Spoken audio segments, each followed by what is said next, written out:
Great. Okay, we're recording. We're gonna let people in.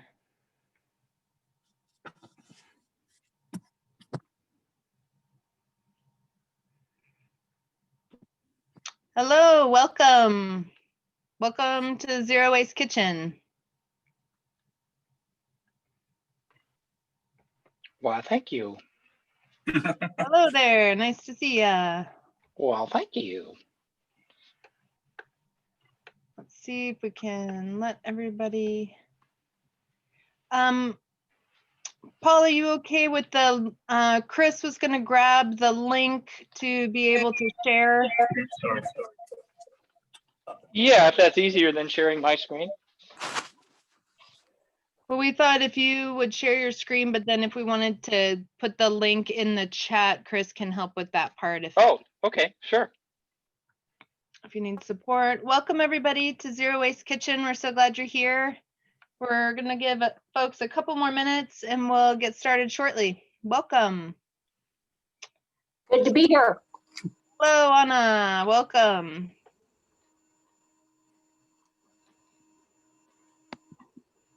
And everyone is muted when they come in, and so just providing the opportunity to unmute.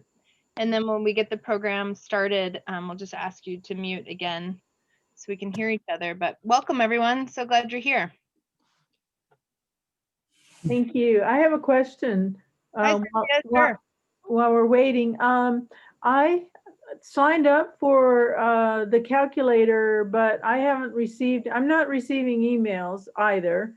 And the calculator, I don't know how to get to it. So you might have sent that link in an email, but I haven't received it. So just to let you know. So did you get the email from me about this link here? No. Oh, okay, I apologize. We will make sure of that. And we're going to debut the calendar today. Calculator. The calculator, the tracker today. Okay. Oh, so I haven't missed anything then. No, ma'am, you're right on time. Okay. We're just taking care of just a couple things in the background here before we get started. Chris, I realized, do I need to admit you in? Do you need your other self, Chris, to be admitted, or you're okay? Yeah, if you can admit that, I'll have at least typing control for this, whatever is going on with my internet here. Okay, great. So if you're just joining us, welcome to Zero Waste Kitchen. We're going to get started shortly. And we're just asking folks to unmute if you'd like to say hello. We're glad you're here. Feel free to introduce yourself in the chat, or if you want to start out with introducing maybe where you live or your community in the chat, please feel welcome.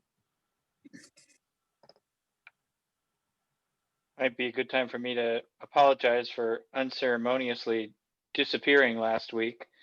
My internet became unstable and I couldn't get back either with internet or my phone. So sorry about that. No, I hope it goes better tonight. Yes, it will. Welcome everyone who's just joining us. Welcome to Zero Waste Kitchen.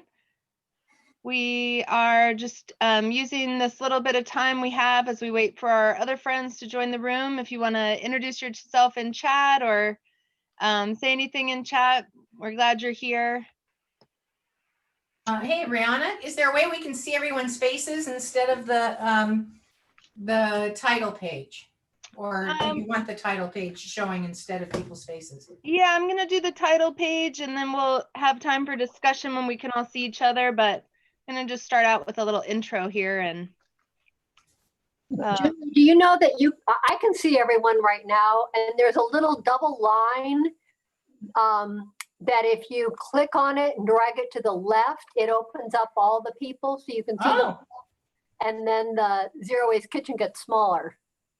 I didn't see that. I can see everybody too. If you go to view and select side-by-side gallery, you can see both the screen and the people. Aha, thank you. And if you're only seeing people one on top of the other, that's when you have to click on the vertical bar and drag it to the left to open it up to see lots of people. So it is, I'm only seeing people on half, but I'm trying the vertical bar. Oh, very cool. Thank you. Uh-huh. Thank you very much, because that's half the fun is seeing everybody, because I miss you guys so much. Great. Welcome all to Zero Waste Kitchen. We're going to get started shortly, but we're glad you're all here.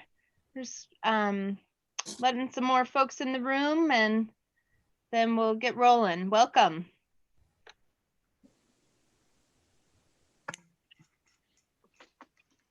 Great. So we were just saying, if you'd like to introduce yourself in the chat or where you're calling from today, it's nice to keep track of who's in the room. So feel free to take a moment and introduce yourself in the chat, and then we'll get started shortly. Hello, Vicki. How are you? I'm wonderful, Rihanna. Thank you. How about yourself? Great. Nice to see you. How's your garden? You as well. Well, we're not growing anything over the winter. I tried to grow raspberries for the first time this past summer, and that was a real learning experience. Hey, nice. So we'll see what happens next year. Great. Nice. Okay. Well, thank you all for joining us. We've got a couple more folks entering the room, and we're just asking folks to introduce yourself in the chat, and then we'll get started shortly.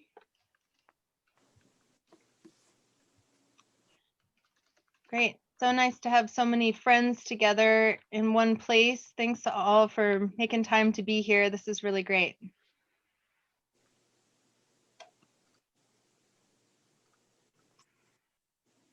Can you help Doug and Naomi with their video, please? I don't know, they've got a chat note saying that they don't know why they can't use their video. Hi, Julie. Hi. Oh, hi, Sonia. Good to see you. I'm not sure.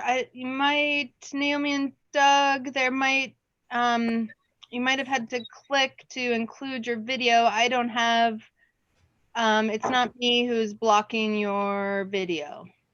Sometimes if you ask them to start their Hi, Vicky. video on their 3 dots, it'll give them the opportunity to do so.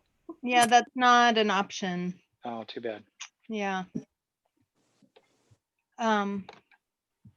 Okay, well, it's 3 after, so we'll go ahead and get started here. Thanks all for joining us for the second portion of Zero Waste Kitchen, brought to you by Emerging Futures Network. Thank you all for joining us. Here comes a couple other folks in the room. So we're just asking folks who are just joining us to introduce yourself in the chat, what community you live in or where you're calling from, but welcome to Zero Waste Kitchen, part 2.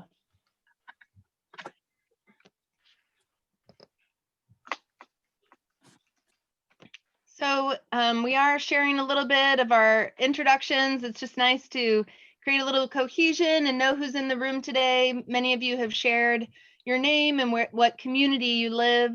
But I'd love to just start us out today with a little discussion about what did you notice from about your food waste this week, or what are you throwing away? What came up for you this week when you went home or you are home and started thinking about more about your food waste? Does anybody want to share initially?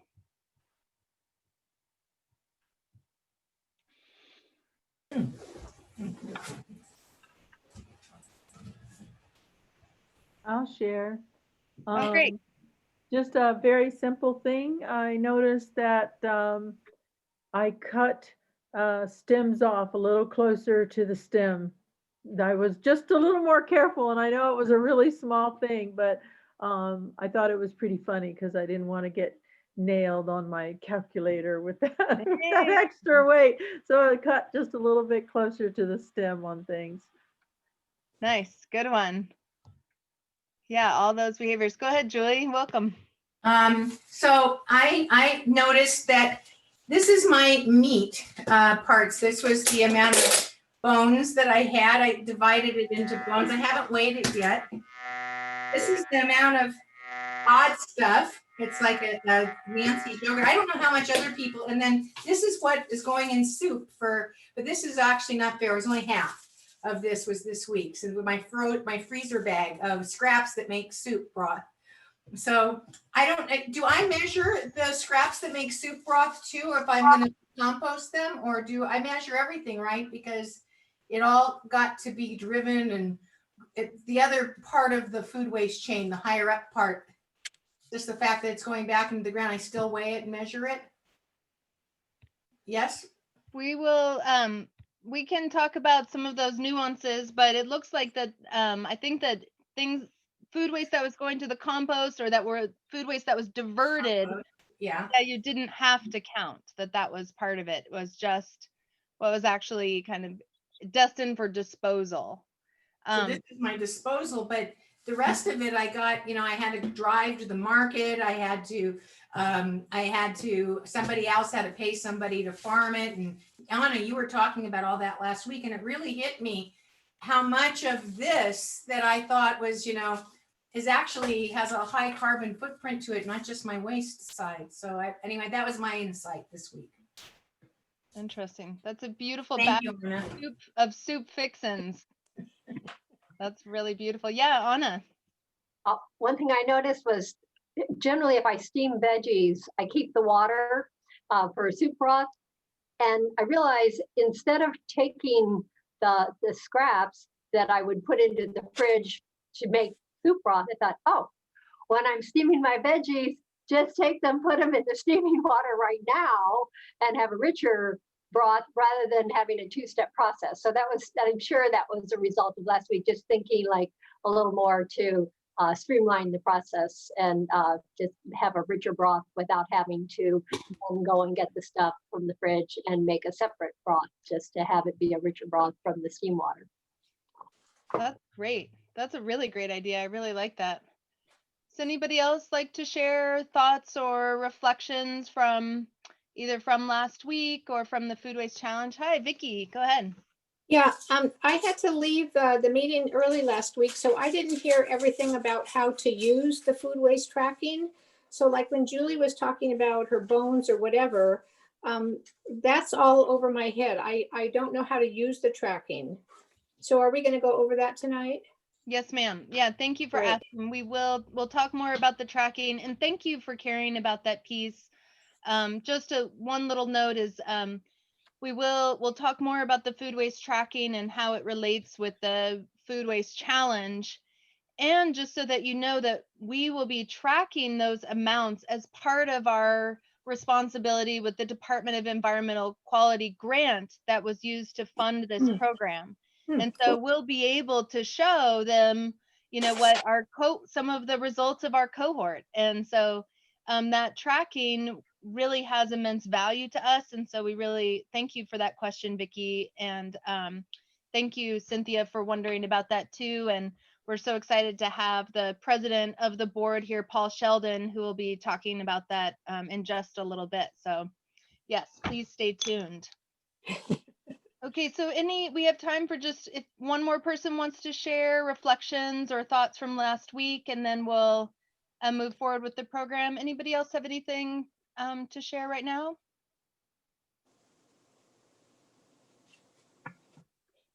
Yeah, Kathy, thank you so much. I make coffee in a pour over, and already the first day I was like, oh, maybe I don't need these filters. Maybe I should use my French press. And it's all those little things. I know they add up, but just really very thought-provoking process. Nice. Thank you for sharing that. Thank you all. Thanks for sharing, and we'll have a lot more room for discussion. And part of our focus today is going to be, we're on our second class. So we're really focusing today on strategies that work. So last week when we were together on Thursday, we had Anna Castley, who's with us again from the Southern Oregon Food Solutions, to help lay that baseline of what's going on with food waste, why is it a problem, why should we even be thinking about this, and how does it relate to the climate crisis, and gave a dynamic presentation about that. And so now we're really moving into what can we do about that. So we're going to be looking at this questions and thinking about these strategies that work. So I just want to remind each of you, you see the schedule on the screen. I just want to remind each of you that next week we will be taking a break for Thanksgiving or the holidays, whatever you celebrate next week, but we will have a break. And we'll talk about that a little bit more, but I would challenge each of you to really think about implementing these zero waste skills that you're developing and these strategies over the holiday break. This is a really, as we know, it's kind of a traditional time of a lot of consumption, and certainly was traditionally sharing food with family. Maybe that looks a little different this year for many of us. But even if it's just you at home, there are things that we can do there. So again, a break next Thursday, but then we will pick up back again for class 3 the first Thursday in December, which I believe is December 3rd. So the first Thursday in December, December 3rd, and then December 10th. So we'll take a little break. December 3rd, we'll be really drilling into more about focus on food waste, and then class 4, we'll be looking at our community in action and who are the amazing organizations and groups who are already doing great work in the community, and we'll hear from many of them on that final class. So that final class will also be a time where we talk about supporting you and in our desire to see this education and this curriculum ripple throughout our communities. And so we want you to feel empowered and to have the information you would need to share this curriculum or share parts of what you've learned here in your own circles and orbits. So we'll be talking more about that. So welcome again, each and every one. I'm very excited. I'm very excited for our presenter today, but I want to just review a little bit of where some of the information we covered from last week and really setting the stage. So we talked a lot last week about food waste and where it occurs. And I thought that this was a very interesting bit of information here about the waste lost along the food chain. And so what types of waste? And so you can see 40 to 50% fruits and vegetables, 35% of fish and seafood, cereal products, meat and dairy. So when we're thinking about the environmental impacts, like Anna helped us to create that container in that framework. And then we start to see this overlay of literally all of these different industries that have been affected and the amounts of losses along the food chain. The issue continues to be very staggering. In terms of taking food waste seriously and wanting to see how different corporations and businesses are, how they add up, I thought that this was really fascinating about ranking US supermarkets and how they do with food waste. So maybe this is the only time that Walmart's ever received something above an F, but who knew? Great. Wow, that's awesome. Well, we're glad. That's great. They're at the top of the list. So some of these aren't really names that we have on the West Coast, but Kroger, Albertsons, Target, Trader Joe's, and then certainly Whole Foods in the South and Costco are ones that certainly can do better. And I just wanted to mention the opportunity as a consumer and a customer of these supermarkets I want to just really highlight and circle the power of customer complaint. And I have a couple of local campaigns that I wage in my grocery store with the produce clerk and with, making sure they have recycled paper and things. But I just really want to highlight that if each of us, the thousands of us who care about food waste and we go to the supermarket, if each and every one of us tried to hold these corporations accountable for some of this and expressed our displeasure with their grade here and encouraging them to do better, maybe that would make a change. There's some opportunities here, but very interesting about how these different supermarkets how they add up and what grade they received. Ryan, there's a question in the chat about the date of the source. Do you happen to know when that was? It's 2018. You saw it? Okay, 2008. Thanks, Paul. I'll 2008. post the link. The reason I asked the question, the reason I asked is that I know Kroger has made it a goal that they are going to be the number one. They're going to cut their waste in half by 2030. So that was set last year. So let's see it. Hope they do better. Wow. Thank you. I hadn't heard that. Flavia, did you have something you wanted to add? I saw you for a moment, but. Yeah, I just wanted to know who collected this information, who published it? Thank you I for believe Paul just put it in the chat. Oh, okay, thank you, I Paul. did. I just posted the link to the study, and it's grocerywaste.com. Very good. Some folks from the Center for Biological Diversity and the Ugly Fruit and Vegetable Campaign. Okay.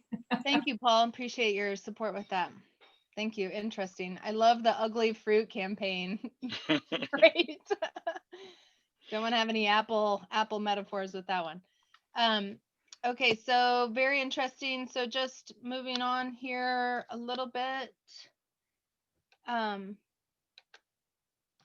So Anna had a little bit of a technology challenge when she was on this slide. So I just wanted to share it again because it really frames where we're starting from today and our conversation really around the food recovery hierarchy. So meaning what are the strategies that we want to implement more and which maybe are less desirable but still important, and then the very last final option being incineration or landfill. So I know we looked at this just briefly, but again, you can see there the most preferred being at the top with least preferred moving down. So as we've seen, source reduction. So preventing the food waste in the first place is the first step and absolutely critical. The next, of course, feeding hungry people and being a second very important piece of the food recovery hierarchy. So recovering distressed food, then feeding animals in industrial uses, then composting. So just to say that composting and feeding animals is still an important piece here, and those are valid and great strategies, but just as we think about where we can have significant impacts, you can see there those choices.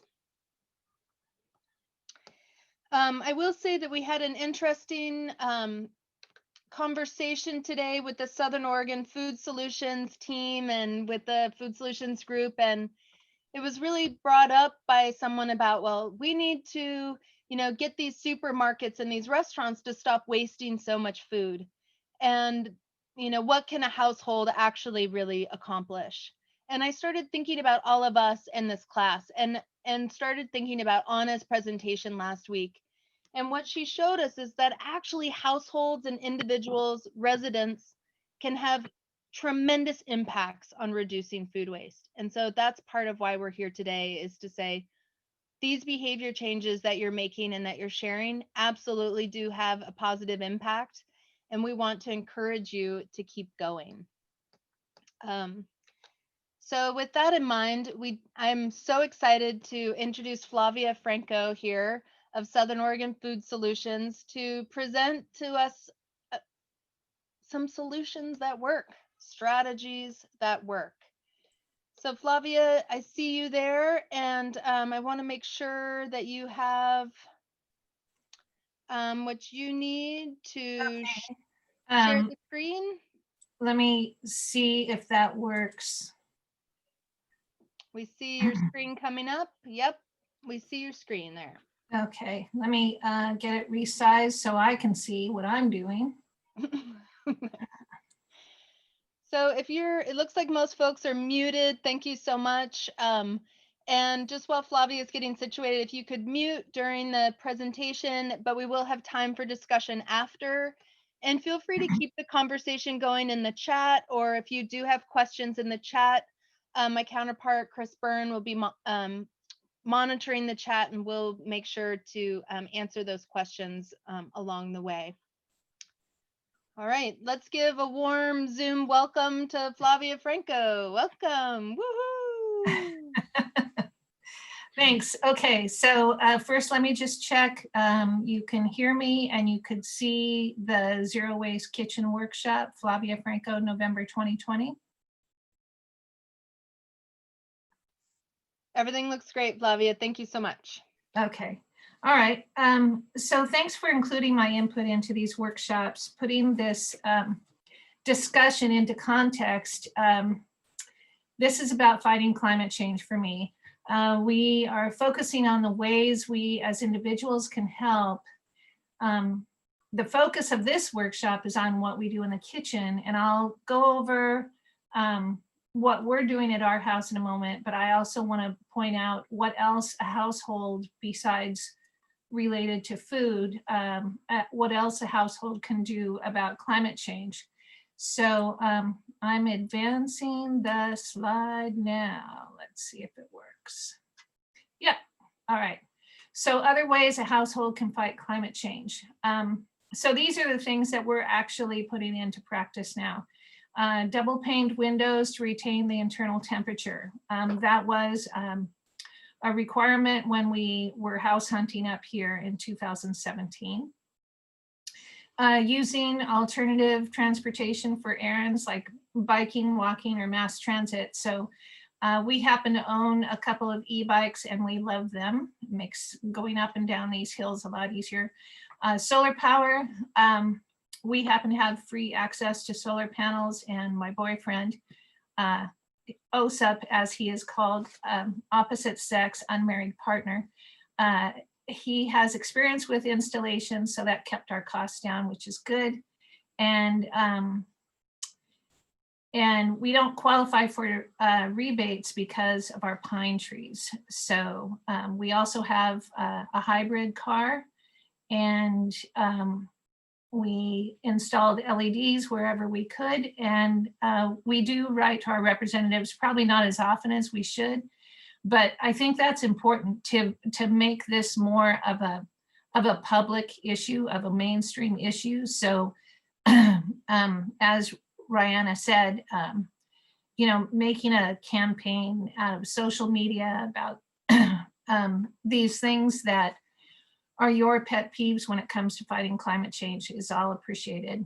And using social media, joining community groups such as these, as we have in Rogue Valley, and eating locally, and I'll go more into that later, and then reduce meat consumption to lower the demand for livestock feed. So Rihanna pointed out pretty clearly last week how a lot of our food just gets fed to the livestock. So that's not a good use of our land. And then using electric wherever possible. So let's see. Hopefully, there's our solar panels, and nice shady day. And then here's our apple cellar. That's from Ashland, Oregon. That's our buying locally. And that's our all electric gold medallion home that we moved into. So we're on track. So inside the kitchen, there is much that we've changed, but we didn't do it all at once. We've been eating organic for a lot of years, and I highly recommend that as a priority first step. By eating organic, we stay healthier. Preservatives and pesticides are not constructive to our individual systems, and over time, they're not good for the environment in the volumes that we're currently using them in. So 100 years ago, just think about that. Everything was organic 100 years ago. So it's not that difficult of a stretch to go back to it. if demand for organic goes up, then supply will go up and the prices will start to fall, because I know that's an issue for a lot of folks. Okay. So when we moved here in 2017, we had this little side yard patch, and that was covered with gravel, and we gave the gravel away to a neighbor, and we're trying to use this area as our vegetable garden. And we saw that our plants struggled and our eggplants were tiny. Yeah, that's a real small bottle of Tabasco sauce. So that'll give you an idea what they look like. And our watermelon was smaller than a tennis ball, but we have plans for developing that the garden further. So I'll go into that in a moment.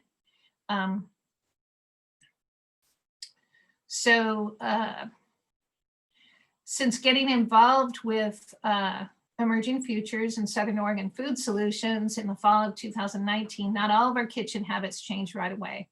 I was helping Southern Oregon Food Solutions migrate all their information that they had gathered to their new website and helping to get their brochure to be print ready. And I was reading and reviewing all of this information. So that's really when it kind of kicked in to a deeper level. And again, began to get more articles about composting into my news feed. And so I have to thank algorithms for that. And then regenerative agriculture and reducing food waste, started really seeming to me to get more of a mainstream issue. And then in May, my mom came to live with us because of COVID-19, and she's a vegetarian. So we've been eating a lot more vegetarian recipes, and we like the cooking process. So I get help in the kitchen, and my take on cooking is that it's about the journey, not the destination. So, sometimes it's nice to be in the kitchen by myself making the meal, but most of the time we're all having fun and improvising and kidding around and making, feeling good that we're contributing to the meal, and we can laugh about our mistakes and talk about how we could have done it better. So all of this, I just wanted to bring that background into my zero waste kitchen spiel. So we look at what we're low on when we go to write up the shopping list. I was upset, not upset, but embarrassed when I came home from the store one time and found that I had 4 containers of cottage cheese. So it's always important to look into the fridge to see what you're low on before you go. Don't just assume. And there's always room for improvement. So we talk about what we feel like making, and when I need inspiration, I look to the pictures in the cookbooks that we have, and we've got a lot of really interesting ones. And then we plan on cooking every other day so that the leftovers will get absorbed on the in-between days. And we're careful not to be too spontaneous about eating out or grabbing takeout, because there's too many leftovers get generated from that, and it'll delay the foods that really need to get eaten. So let's see, there. So of course, let's see, where was I? Sorry. Flavia, there was a question in the chat if you're in the slideshow mode. Yeah. Okay, great. Yeah. So we have an Eat Me First drawer in our refrigerator, and one thing we need to work on is condiments.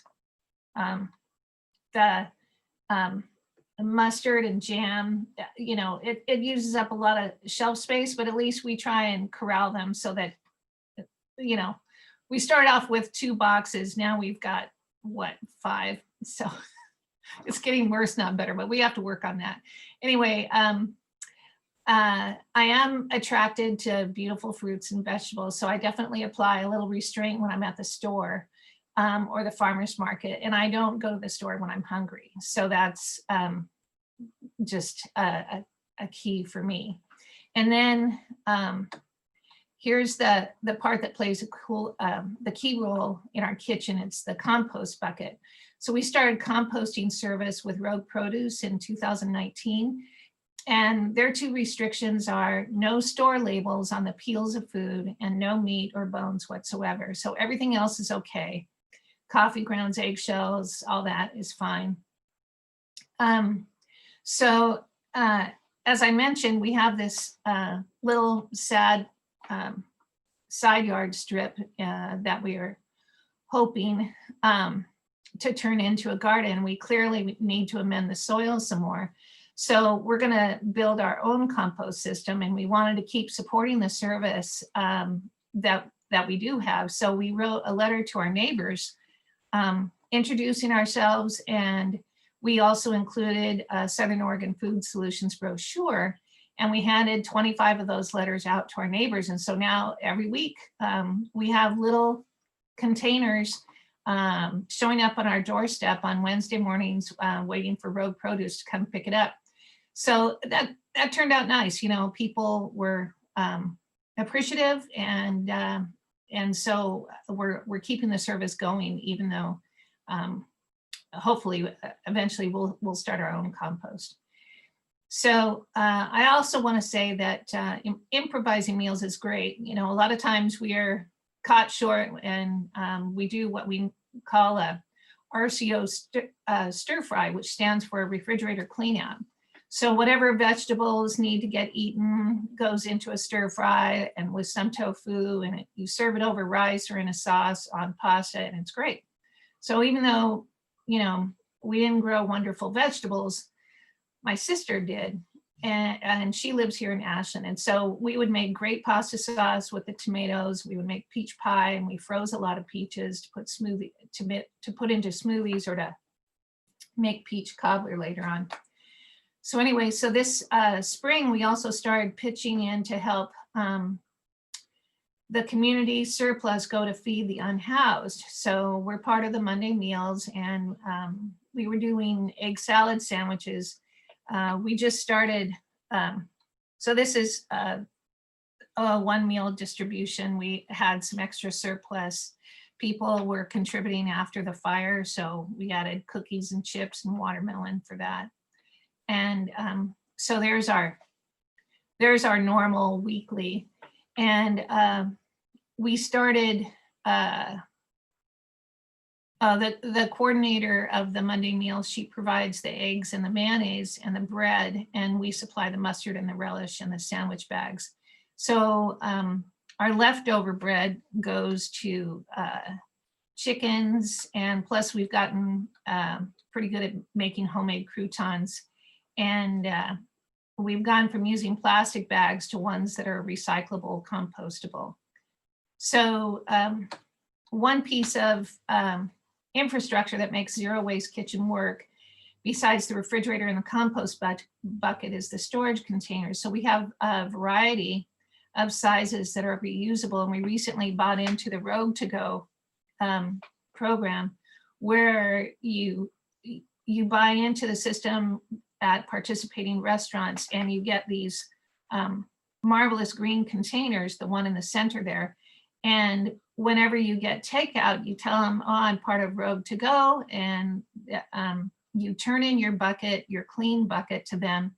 And then when you get takeout, they give you back a green bucket. So that huge stack just to the left of the green is all our takeout containers before we did Rogue to Go. So we are reusing those as well.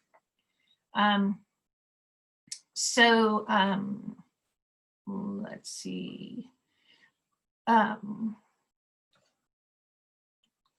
So the other thing that is also important is how you bring your vegetables, your groceries home. So we have a really nice collection of bags that we're very proud of, that we've collected over the years, and we always get compliments about them, and that adds to the positive feedback loop, which is what we're trying to build. And so the other thing that we do in our household is we try and use reusable containers. So our spices, we get the their tare weight of the container weighed at the front of the store, and then we go fill up with spices, and then we have our spices, and we really haven't bought a spice bottle in quite some time now. And we also go and use, we try and reduce packaging for soaps and things like toothpaste. So I found this toothpaste that I don't have to buy toothpaste tubes anymore. And so things that you could buy in bulk: shampoo, spices, nuts, raisins, cereal, rice. It's all very good. So one last thing, let me just say, I feel very strongly that no ingredient in the products of our household or anybody's household should contain palm oil. What is considered a common ingredient for hand lotions, makeup, soaps, conditioners, shampoos, and foods. Palm oil isn't like corn. In order to get palm oil in volume, they have to tear down precious tropical rainforest territory, and they're displacing a lot of habitat, and they're tearing down whole jungles just to plant more of that stuff, that tiny little ingredient that you probably wouldn't even miss if it wasn't there. So I don't need anything that badly enough to drive so many species into extinction from loss of habitat. So that's just one of the kinds of animals that are impacted by our appetite for this lovely silky palm oil. So one thing about eating locally and composting is that these multiple actions that we can take by eating locally, we're increasing support for our local economy along with our local resilience. And while we're reducing the carbon footprint of food transportation as well. So the same goes for composting. We're increasing local soil quality, and we're also reducing greenhouse gas emissions. So that's why I think eating locally and composting are two really easy, strong things that we can do to help. So I've done a lot of talking, so let me just recap here.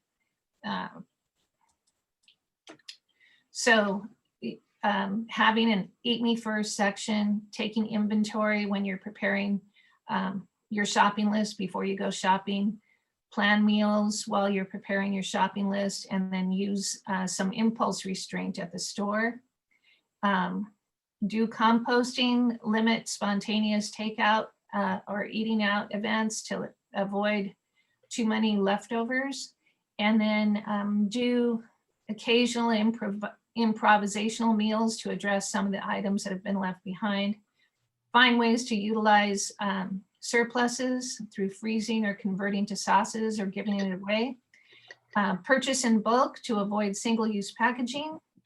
Use reusable or compostable food containers when possible.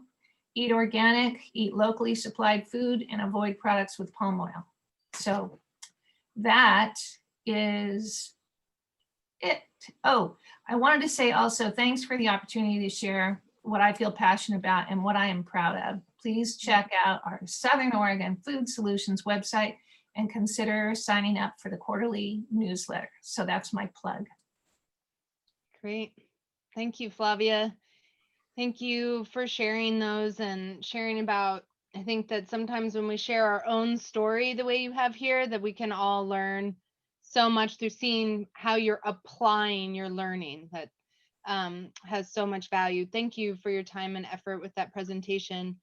Any questions for Flavia? Follow-up comments? There was some good communication in the chat, but anyone have anything directly for Flavia at this time?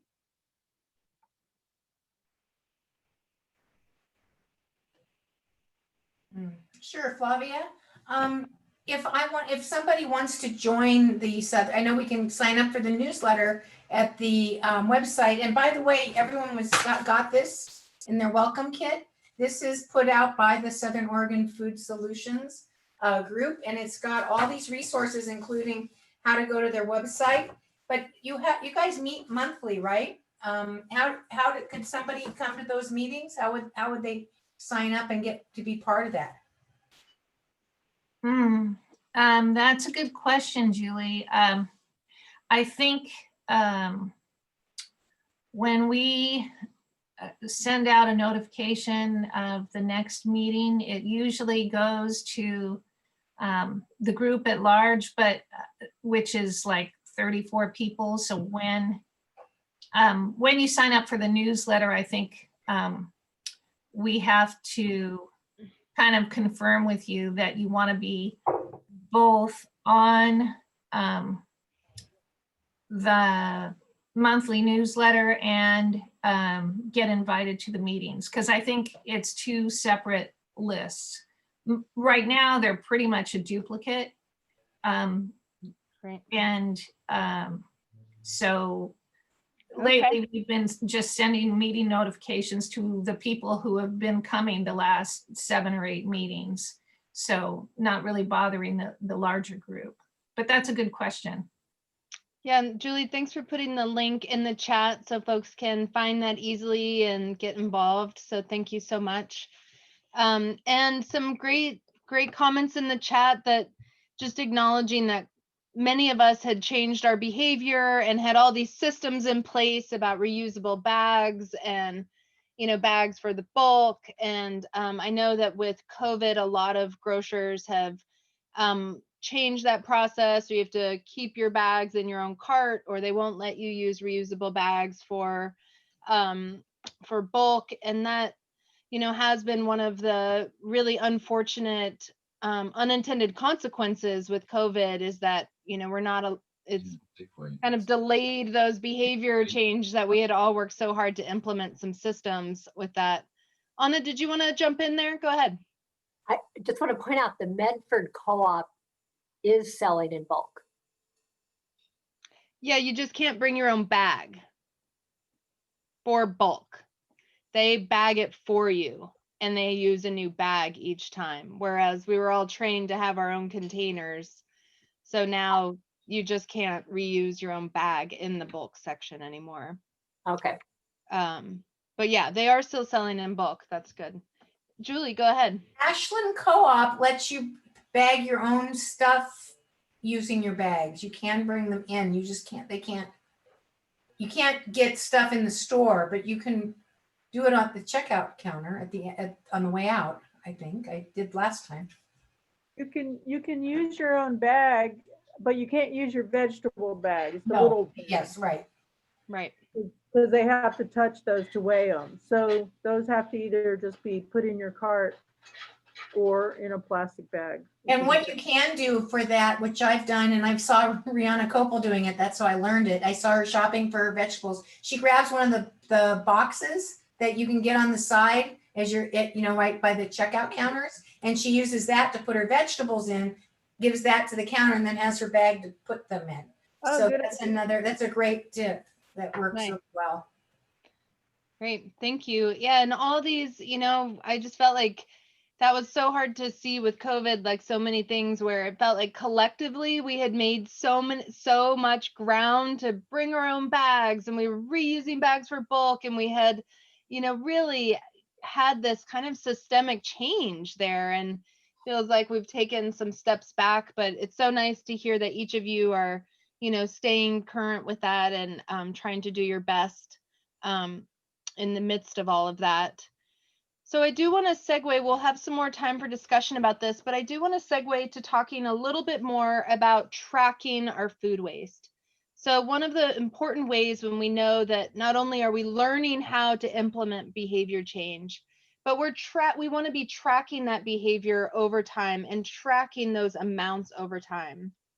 So I want to, and just shortly want to hand the mic to Paul Sheldon to share a little bit more about that tracking component with food waste, and both what it can mean to you, what it means to Emerging Futures Network, and a little bit more about some tools that we have to support you in that effort. And So I want to turn the mic over. Let's give a warm welcome to one of our favorite hometown heroes and chair of the Emerging Futures Network Board. Welcome, Paul Sheldon. Thank you so much, Rihanna. Once again, I apologize for the unceremonious departure last week when my internet went down. We're hoping that won't happen this week. Just a little bit about me. I entered college in 1970 as a math major, and I'm a genuine bean counter and auditor. Then I found out about air pollution in Southern California in the 1970s and did a lot of work on air pollution and calculating dust from coal plants and residue from oil refining in Southern California back when we called it air pollution before we knew it was climate change. And then as climate change emerged in the 1990s, I worked with Hunter Lovins at Natural Capitalism Solutions. Full disclosure, Hunter happens to be my older sister, to develop the membership manual for the Chicago Climate Exchange to help people learn how to calculate carbon credits. I segued from that into working with Walmart on creating green jobs at Walmart, which got me a lot of flack along with Adam Werbach and others. But Walmart actually is committed on the environmental side. They don't do much on the human side. Some issues with social justice and taking care of people, but they really do see the opportunity to save money. And while I was doing that, I got challenged around the issue of green jobs. People said, if you think green jobs are the answer to saving the economy, what about the people who are disenfranchised, who don't have access to green jobs? For example, people who are incarcerated or have been in prison or jail. If you really care about green jobs, you'll do something about green training in prisons. So I took that seriously, and I've spent much of the last 10 years working on greening America's prisons and jails. And it was an interesting entry because the people in the corrections community said, you cannot mention climate change. You cannot mention global warming, you can't talk about Al Gore, and you can't cite examples from Oregon, California, or Colorado. So what do? What we found out was that people are very concerned about budgets and money. And so if we went in and say, here's a way to save money by recycling your food waste, they were very interested in that, because when you're feeding 1,200 or 1,500 or 2,000 people a day, you generate literally tons of food waste. And so composting that material or finding ways to reuse it more efficiently was very interesting to correctional establishments. I can tell some stories about that, but in the interest of time, I won't. About this same period, I also was called on to calculate the difference between creating jobs and revenue from coal plants and creating jobs and revenue from agriculture or alternatives to coal plants, particularly for the Navajo Nation in Arizona. Like if the Navajo were offered $51 million a year in tax revenue from building a new coal plant and 400 jobs, could we offer them something competitive that would create $51 million a year in tax revenue and also create 400 jobs? So that was fun. And as part of that process, I created a calculator to compare different types of investments, including, for example, covering the Central Arizona project from Colorado to Phoenix with solar panels and things like that. So as you can see, I'm a bean counter. I like to count numbers. And so when Julie found out about some of that stuff, she said, hey, can you help us create a food calculator for Southern Oregon to help people calculate their food waste? And so that's what we've been working on, along with Angelina Cook from Shasta, who also is a veteran number cruncher with me. We've been working to develop a simple, easily accessible way for you to calculate your food waste on a daily or weekly basis. Now, am I going to share a screen here, or is Chris going to do this? I think if you don't mind, Paul, if you could take the lead, that'd be great. Okay, so I'm just going to jump over to my correct screen here that has our working draft of the calculator. Bear with me just a minute where I make sure I share the right screen with you so you don't have to look at all my emails. So while Paul's getting set up here, there it is. Great. Paul, we see your screen. It looks beautiful. Oh, I'm glad to hear that. I imagine you can't read it though. What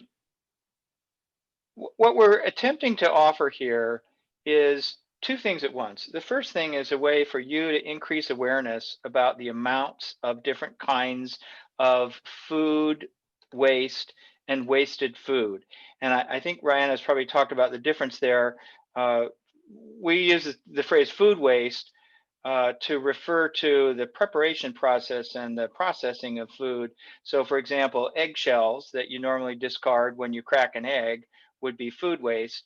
And then we talk about wasted food as ready to eat food after you're done preparing it, that for some reason doesn't get eaten and ends up getting thrown out, whether you made too much or somebody invited you over for dinner or whatever the reasons are. So this is a calculator that's designed to help you consider and quantify those two things. This is our working draft, as I said. So we're going to share the link to this so that you can try this out for the next 2 weeks and give us some comments and suggestions about what worked, what didn't work. We do aggregate the data, so we can use the numbers that we get here to estimate larger quantities, like if 10 people respond and give us some numbers, if everyone across 9,000 households in Ashland was to do the same thing, here's what the impact would be. But also we want this to be a teaching tool for you so that you can consider different aspects of your food. We don't count compost. If you have an effective composting system, that is not making significant contributions to greenhouse gases because composting breaks food down into carbon forms that can be used by other plants and don't go into the atmosphere directly. But we do make a distinction in the orientation here about efficient and inefficient composting. And what I mean by that is if your compost smells like rotting food, it's out of balance. And so it's not achieving the goal of reducing greenhouse gases as well as it could if it were sweet smelling compost as you go. And so we do make that distinction just as an education tool, but we simply say don't count food that you compost as wasted food or food waste. If you put your eggshells into the compost, that's not food waste. If you take your leftover food and compost them and you have an efficient compost system, that's not wasted food. So we simply, I'm just going to scroll right down here so just to get a sense of this, because I don't want to bore you with a guided tour of a bunch of multiple choice questions. But we're going to ask how many people eat food from this kitchen, how many people buy or harvest food for this kitchen, how often does someone buy or harvest food for this kitchen, do you compost your food scraps? And we have a note about healthy compost systems, as I just described, and asking for suggestions. If you compost, how could you improve or increase your ability to compost effectively? These are all optional questions. And would you be interested in neighborhood, municipal, or regional scale composting? As long as we've got people thinking about it, we'd love to know, because those, once again, we can take those numbers and use them as an estimate for the level of support in a community for that. Then we sort out during food preparation, what kinds of food do you throw away most often?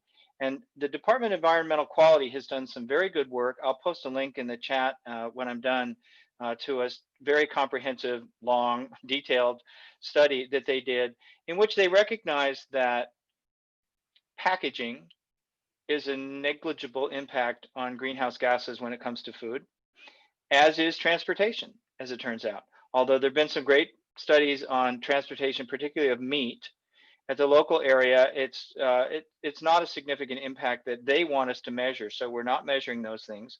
We're only measuring the food itself, but we still do distinguish between beef, poultry, and fish and other kinds of meat and non-meat food, because those do have very substantial impacts because of their supply chain impact. Then we ask, how often do you dispose of leftover food that doesn't get eaten or spoiled? Every day, once a week, once a month? What kinds of leftover food do you dispose of most often? Same categories. During food preparation, what happens with your meat waste? And we're using a unit of measure here that I'm interested in comments on. We chose to use cups because less than 1 cup is not going to have a very significant impact. And we are assuming that most households don't generate more than 5 cups of meat waste in a given day. But it's one of those challenges in trying to aggregate data, is how do you give people an opportunity to measure? And once again, we decided to use cups and not ounces or pounds, because we don't want people to have to put postal scales in their kitchens and get too overwhelmed about this kind of stuff. So we look at food preparation and meat leftovers and non-meat leftovers. And then also some questions about what's the most common reason that you throw away leftover foods? Is it quality, shelf life, storage space, don't eat it in time, etc. Same with non-meat. Then we ask people for their zip code because we want to be able to distinguish Southern Oregon as word gets around. On some of our recent webinars, we've had people from India and all over the East Coast and Australia and things. If any of you are attending the Soil Symposium that Rihanna also coordinates, there were people literally from all over the world, and Pachamama Alliance today also had people from all over the world. So the Zoom economy is getting people all over the place. So we want to know zip codes, and then it's optional for people to supply name, phone number, and email. And if they do, whether that they prefer phone or email for contact, and that's it. It's designed to be fairly simple. It takes just a few minutes to go through the whole thing, but the purpose is to give people a chance to implement the principle. If it gets measured, it gets managed. And that's our food calculator. Now, we want to distinguish here. We're going to offer two tools. One is the food tracker that you'll be using as part of your food waste challenge. That is not this form. This is designed for much broader use for anybody in the community, and we will also be adapting it for commercial and institutional use. And Rihanna and Chris are going to talk later on about the food tracker that you're going to use as part of your food waste challenge, which is going to be similar but not the same tool. And with that, I'm happy to take questions or comments. Great. Thank you, Paul. This is such a comprehensive tool, and I noticed it brought up a lot of thoughts and reflections in my own kitchen, just even hearing about some of the content that'll be collected here. Were there any questions in particular for Paul about this tool, or anything that came up for anyone in the group here?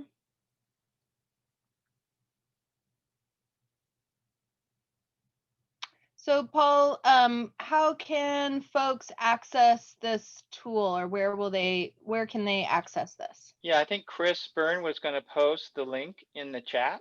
If not, I can. Great. Okay, excellent. And I do just want to mention, so, and Pauline, I was so glad to see that you joined us again this week. So I did just want to mention, so in my household, we don't throw away any food waste. So but the data that we're collecting still has meaning and application. So when I went through something like this calculator or in the food waste challenge, I was tracking the food waste that I tossed to my chickens. So or that would go in your compost. So that you're actually, I just kind of thought, well, for another household, this would be about, this would be what they would be throwing away. And so I just encourage you to kind of use a similar lens. I know Pauline from last week was saying, nothing enters or leaves the property really. And so she wasn't sure how to participate with this piece. But I think that where there still has value is thinking about those, those materials that would go to your compost or would go to your chickens or another source. And so you can track that material. That's what I did, because there would be nothing in my life that I would put in the trash. So, so you can think about that. And again, this is just, all these different tools are just designed for different learners to, examine the same challenge from different angles to see what connects with you or your family, or what can be helpful on your journey.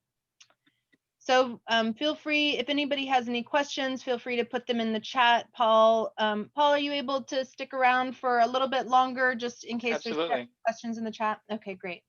Thank you for your work on that really great tool. So we are at the top of the hour, and I know that we've already shared a lot. I'd like us to take just a little stretch break, and if wherever you are, to stand up or move around, move your body, stand up for a second. You could roll your shoulders, This really helps us to keep learning, keep our retention capacity. You could do a little arm stretch, a little neck stretch, maybe like a hip circle or a hip. I'm not a yoga instructor, but I'm kind of learning to be one right now with you. Stretch. Just make sure that you move your body in some way so that you can feel fresh for the next part here. Okay. Great. Thank you. Take a little stretch break, feeling good. And thank you, Paul, again. So feel free if you need to have a little bit more of a stretch break, you can. I'm going to keep the program going though. So you can see in the chat, there's the link to the calculator tool. And then again, a request for feedback there as you interact with it. So we're just building in multiple opportunities for you to do this type of tracking and to, again, bring about these awareness. So I would like to start to move into more the strategies that work and how can we create strategies that get support. So I am going to share my screen. You have a question about times? Oh, never mind, it's been answered. Okay, great, thank you. Okay, thank you, Flavia. So again, what we're talking about here right now is setting the baseline and really thinking about, you know, again, when we're talking about throwing away, even if you're not throwing away, you can still use that other matrix that we were talking about, or those other indicators, like things that go to the chickens, or but I thought that this was interesting, really breaking down the percentages of kind of average household food waste. And again, we're looking at these numbers with each time with a different context, a little bit more detail to see what's really being wasted and to focus on that. So thank you again, Paul. And thank you for our stretch break. So the next piece I want to move into is about how can we, so here on this call in the room, we have, thank you all for being so committed and really taking this behavior change opportunity seriously and beginning to implement this in your lives. But how do we start to share this with our family, our housemates, if you have children, grandchildren, some kind of, you know, neighborhood kids in your life?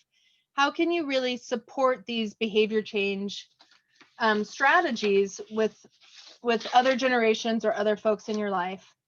And I love this, that the very first recommendation is take a food waste challenge, which we're all doing together. So we are already on this path moving forward.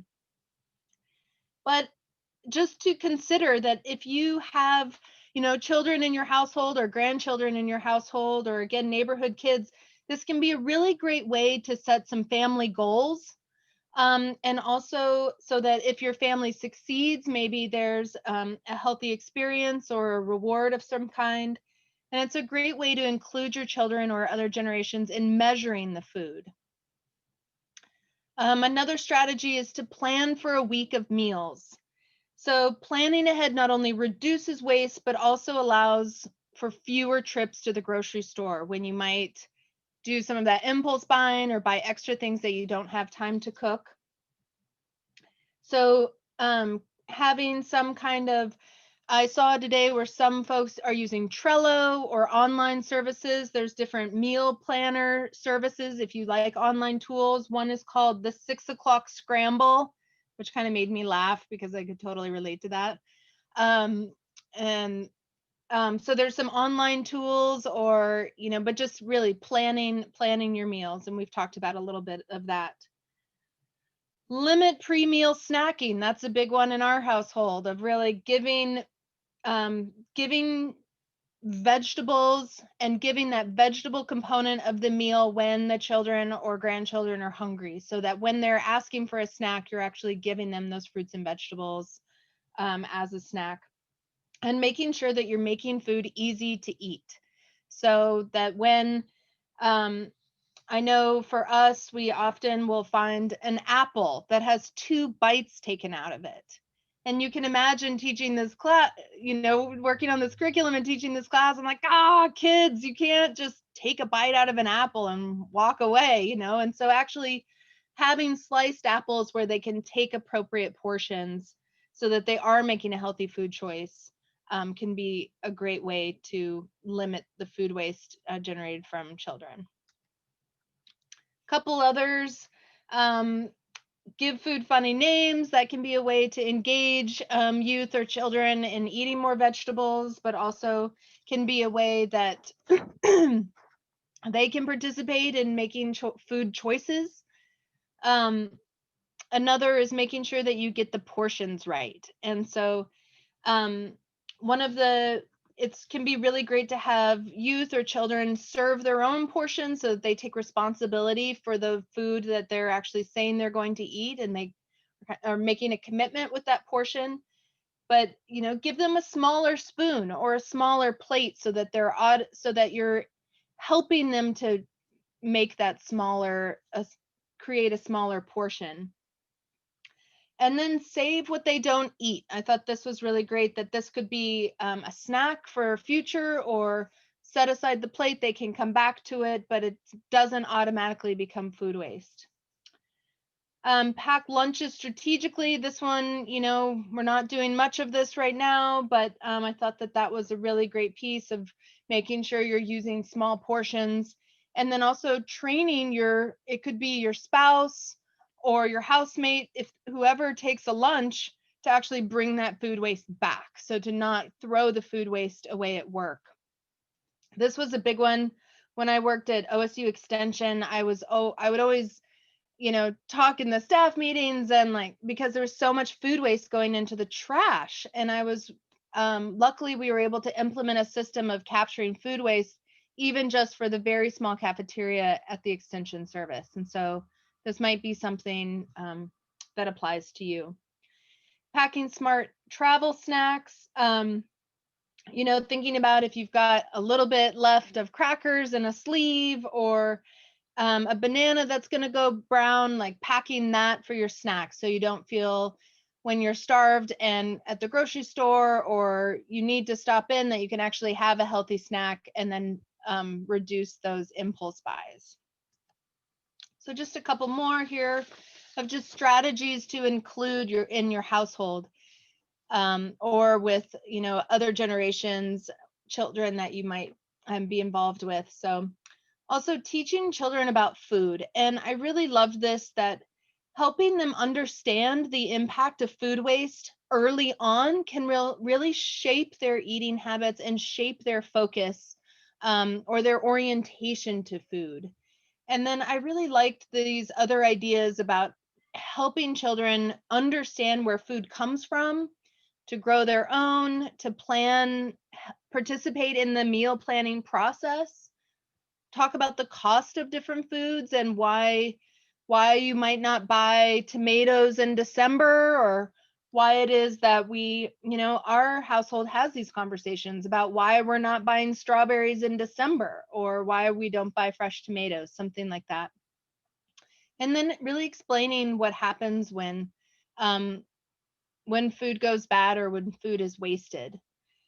So even if you might not have young children at home right now, these are just thoughts for if you are with family during the holiday, or again, neighborhood kid or grandkids, that these can be really great ways to help expose them to these important concepts of reducing food waste.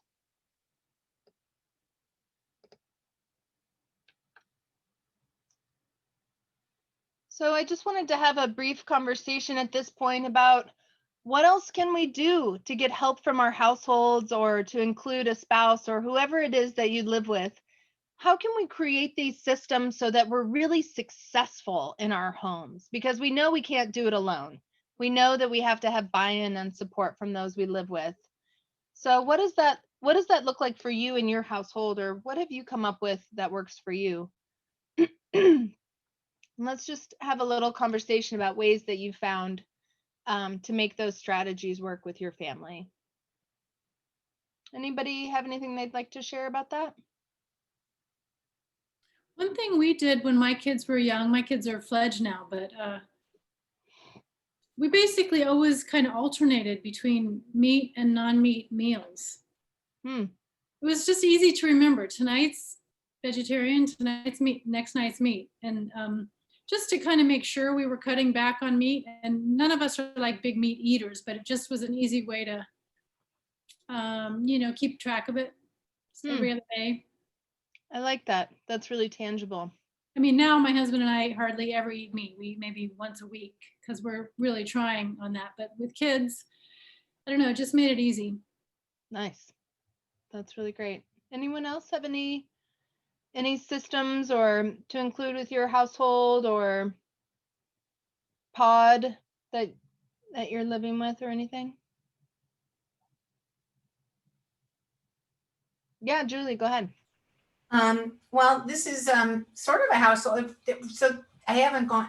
My last visit to the Bellevue Grange garden, where there's a group of us that take care of it, and there were, as I was leaving, I noticed there were all these green tomatoes on the ground. There were these skinny, and I've never done fried green tomatoes. So experiment is what I would say. And I do this with my grandchildren. We actually experiment. They love Flavia's egg salad, by the way, Flavia. So much so they wanted to learn how to make the egg salad because my boys helped her with the making sandwiches before school. When school started, they didn't have time anymore, but they were feeding people that the community meal here in Ashland and making sandwiches. But I'll put my recipe for fried green tomatoes because I had never ever had them and they're delicious. And so I felt really good. So I'm calling the recipe the Bellevue Grange fried green tomatoes, and you can try it too on your tomatoes. I love that, Julie. Good one. Oh, and go ahead. I asked the neighbor if I could pick his. There's a persimmon tree in my neighborhood that's full and it has not been harvested. So I actually asked him if I could harvest it for him, and if he didn't have a place to offer them, I could do that. He did, in fact, was planning to harvest them, but he said I could have some, so that was good too. Nice. Yum. Yeah, I'm from the South, and so fried green tomatoes are like a way of life. And we did that too, Julie. We, harvested a bunch that were still green, and it was delicious. So that's a really great example of, helping to utilize what you have. And anybody else have anything to share about systems you've created to include your home, household, whoever that may be?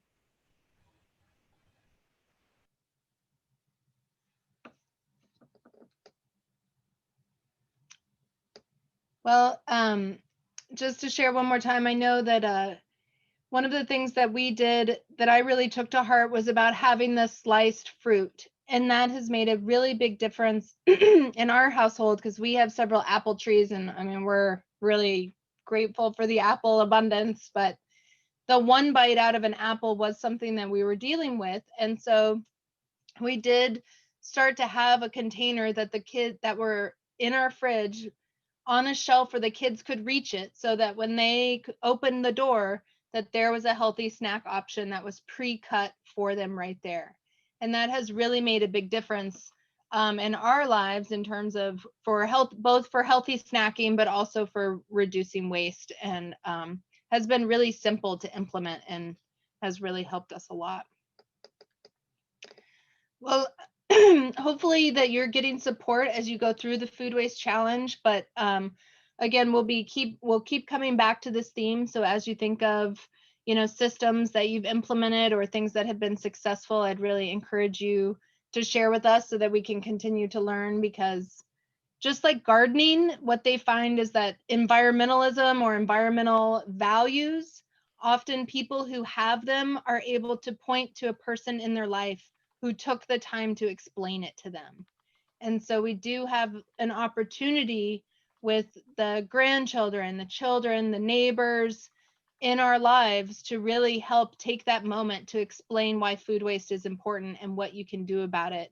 And that really helps sets them on a trajectory for valuing food, and can make these behaviors easier to implement over time. So I do want to share I'm going to need just a second.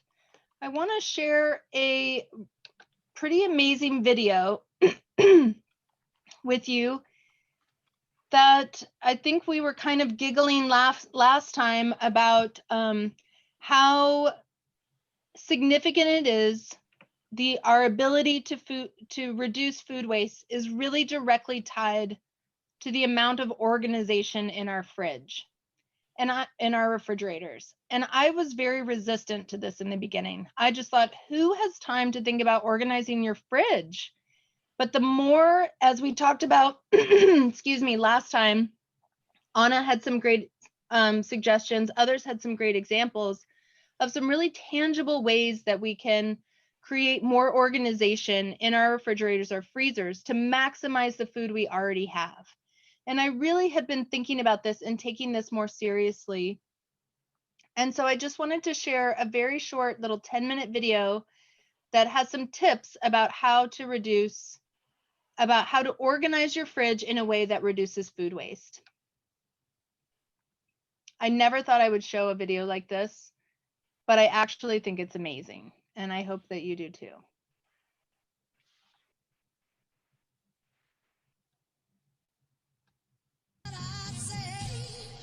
The volume okay?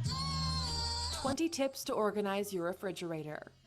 If you keep your refrigerator neat and well organized, it will tell on the quality of how your food turns out.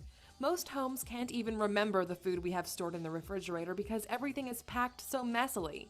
The food later gets rotten and we throw it away. Keep your refrigerator organized and you'll have a minimal waste of food. Here are 20 tips to help you with that. Number 20. Classify the types of food. Classifying all the foods you keep in your refrigerator is going to make it easier to reach them when you want to eat them.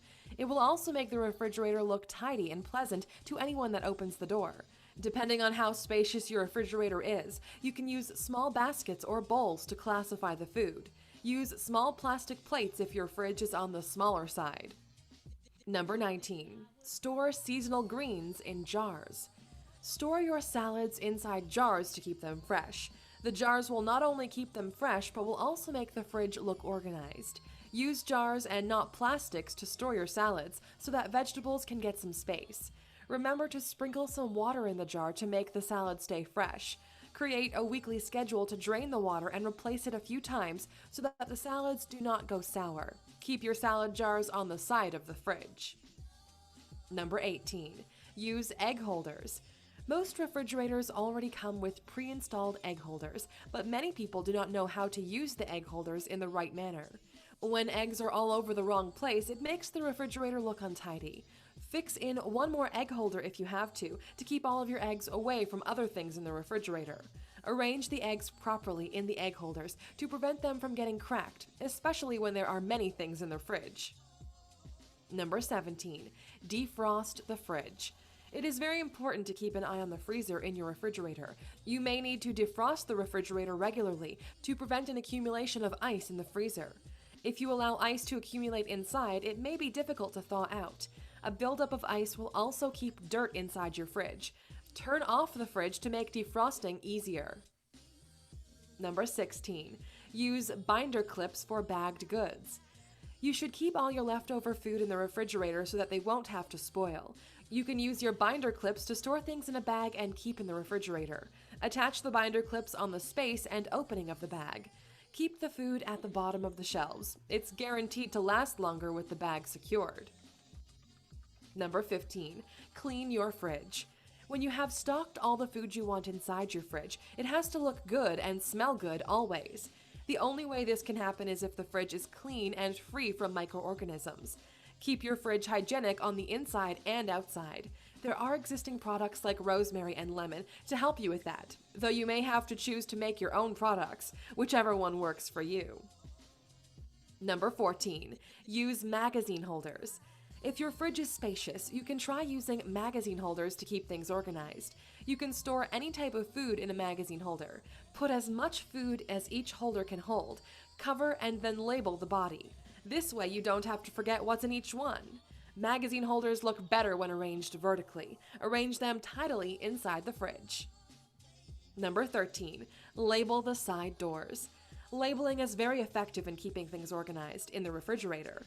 You can use labels on the door as well as if you keep your food in there. Most refrigerator doors can hold any kind of food package from jars to bottles to cans. Label your spices, seasoning, ketchup, and sauces accordingly and arrange them on the door. Number 12, make expiration dates. This is for non-packaged foods like eggs and vegetables that have no producer suggested expiry date. Write your own expiry date on them so they don't go stale before you realize it. It is possible for you to forget to eat foods that come with expiry dates on the pack. You can remind yourself by rewriting them boldly. You should be conscious of the freshness of your food to minimize wastage. Know what you have in the fridge and when they go bad. Number 11, use magnetic tins. If you like having magnetic materials on the door of your fridge, then it would also be a good idea to have magnets in your food jars or cans. The food holders must be magnetic for this to work. You can put magnets under your snack box and turn it horizontally to give you easy access to the snacks. Number 10, plastic wraps for meat. It is unhygienic to store meat directly in the fridge without using any covering or layer. Always use plastic wraps over your meat before putting them in the fridge. The plastic wraps will also help keep the meat from messing up other food. It is always helpful to attach a label on the meat that you have in your fridge for easy identification. Keep your meat sterile always. Number 9, maximize the bottom shelf. Most refrigerators come with 2 or more shelves, so it's in your best interest to maximize all the space available in yours. The bottom shelf is ideal for keeping fruits and raw meat. If you have any leftovers from these, it is best you keep them on the bottom shelf so they don't go to waste. Fruits, vegetables, and meat tend to go bad once they're half-eaten quickly. Dedicate a separate space on the bottom shelf for the half-eaten food so they won't get mixed up with the new food. Number 8, keep milk out of the door. Still on the things that you can do with your door, here is something you shouldn't do. Storing milk on the side of the door. Because you'll be opening the door of your fridge often, the temperature there will keep changing constantly and the milk will quickly go bad. Milk in every kind of package should be stored inside the main compartment to prevent wastage. Number 7, maximize your fridge wall. If all the space in your fridge has been occupied and you still have things to store, you can use the walls. But you have to find something that can hold the food on the wall. The food has to be light as well as the holder. A small basket or a bucket will be fine. Number 6, label your foods. This is almost similar to the one before. When you have all of your food classified and arranged in their proper places, it would also be helpful to label all of the foods you are going to eat soon. Putting a label on them will help you decide what you'll eat first so that you can make space for your other foods. Be certain to label opened and half-eaten cans and put them aside so other foods can go in. Number 5, line the shelves. Use plastic wraps or film to cover the shelves so that it will be easier for you to clean out your fridge. When the coverings get messed, you only have to remove and throw them away. Patiently take out everything that you have in the fridge first before laying the covering. Choose coverings that are attractive but also sticky to make it tidier. Number 4, remove any unnecessary shelves. There is no need to keep shelves that you won't have much use for inside the fridge. If you remove them, you will end up with more space to store your food and products. Remove all unnecessary shelves and rearrange your food well in the extra space. Number 3, use a bottle opener. Your organization should not exclude the outside of your fridge. If yours looks plain, you can pimp it up a little bit by placing a bottle opener somewhere on it. You may also add a few colorful magnets of varying shapes and sizes if you like. Just do something with all the blank areas of the door of your fridge. Placing a bottle opener on your fridge will also make it more convenient to open bottles without sacrificing your teeth or hands. Number 2, use dry erase markers. Use dry erase markers to write all of the things relating to your fridge that you intend to do or have already done. Ensure that you are not using a permanent marker so that you can always erase the writings and not cause a mess on your surface of your fridge. This is a great idea to help you not forget your groceries and to-do lists. And last, number 1, take a photo of your fridge. This last step should not be taken any less seriously than the others, even though it is pretty simple. As a matter of fact, this ordinary action can turn out to be the most important thing. When you're grocery shopping, make it a habit of taking a photo of the things you already have in your fridge. When you get to the store, check the photo carefully before you buy anything, so that you won't end up with things you already have. Keep the fridge wide open so you can get a full capture. Take photos from various angles so you don't miss anything, and then capture all the shelves individually, from those for meat and veggies to those on the door of the fridge. And done. If you enjoy our list, press the like or share.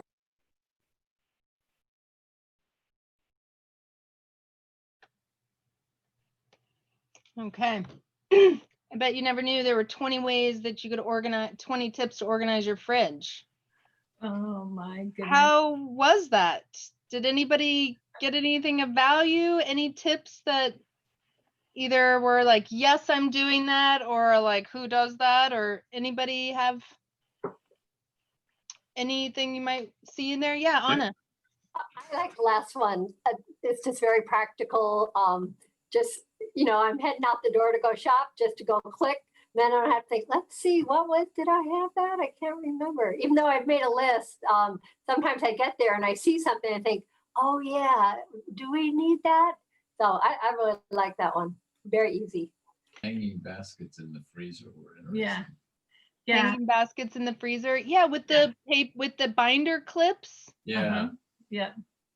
I thought that was awesome too, because that's part of what our household has, are like half bags of frozen things, and that really I connected with that. Anyone else? Suck 'em out. I have magazine racks in my freezer. Oh, I put it in there because it's just one big cube, and I had no way to organize it, so I put those in there, and that really helped. And I'm gonna go out and get some binder clips too. Wow, good one. Yeah, those magazine holders, who knew that they actually have a purpose? So put them in your fridge. Anybody else?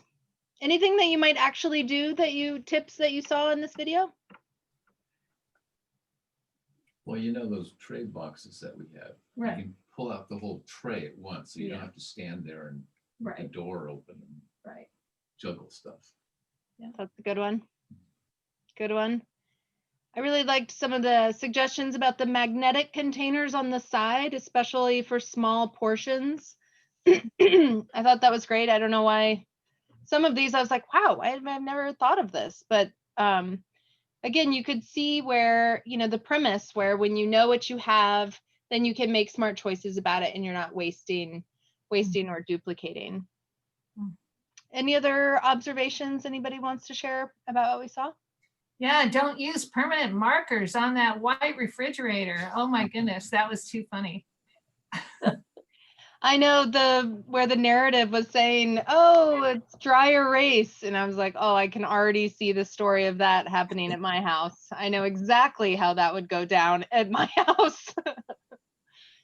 But I was thinking about Anna's whiteboard, and or I can't remember, was it a whiteboard, Anna, or you had some kind of, It's is that right? Yeah. Uh-huh. Of what a great systems approach. Good. Well, thank you for sharing. And, I never thought that this would be really that important or significant, but as we're really seeing that our household waste really does matter. And these are just some simple ways that we can create better organization to reduce our food waste in that way. Chris, anything that you want to share, anything that you're noticing in the chat to share, and we'll. No, not really. Just I thought the 3D printer of food scraps was a kind of a neat. Thanks for sharing that, Sonia. I hadn't seen that. I just found out about that today. I thought that was pretty creative. Yeah, be interesting on a neighborhood scale or a community scale too. And you don't, I know that it's a good thing to put your meat in plastic. They sell it that way in the market, but you can also store it in glass tuppers, which is what I do. Once I can freeze things in glass. I've just found that they're just so useful. These glass tuppers, you can get it in a lot of different places, but Costco's one of them. You can get a big set for cheap. Great, thank you. Yeah, that's a good point. Because I wasn't totally clear why we were moving the meat around, so that's good to keep in mind. Any other comments from the group? Chris, did you want to chime in, or any other comments? Okay. Doing good. No, no. Great. Okay, well, I'm really excited to debut one more very short video. This one with a star among us that our very own Emerging Futures Network, Chris Byrne. I asked him specifically because he is a gourmet. I asked him specifically about helping us learn how to make a pickle, and or how to use some food waste, and how to make a pickle. Chris, do you want to set us up for the video here while I'm working with the technology? Sure. Yeah, it's actually I went with kraut because I usually have some cabbage around, and pickles are a little bit. I wanted to do something that demystifies fermented foods for people.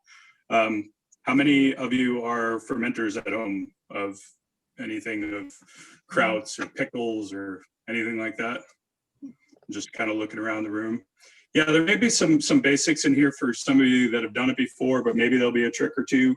One in particular, I think, is the use of a jar. But I was just sharing with Rihanna before we opened up the room tonight that it just so happens that I had cabbage in my fridge that I was going to use to make a Japanese pancake for my kids called okonomiyaki.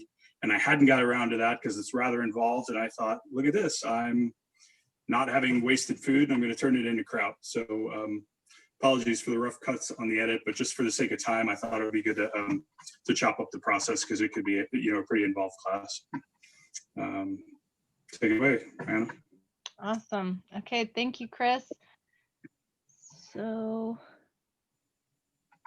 this is just covering. Zero Waste Kitchen Food class. Chris Byrne here. I just want to make it a little bigger for you. Yeah, and the level of the volume will go up in the second section. Sorry about that. Okay, great. Zero Waste Kitchen Food class. Chris Byrne here on behalf of Emerging Futures. I just wanted to share a little bit about what I do to ferment foods at home.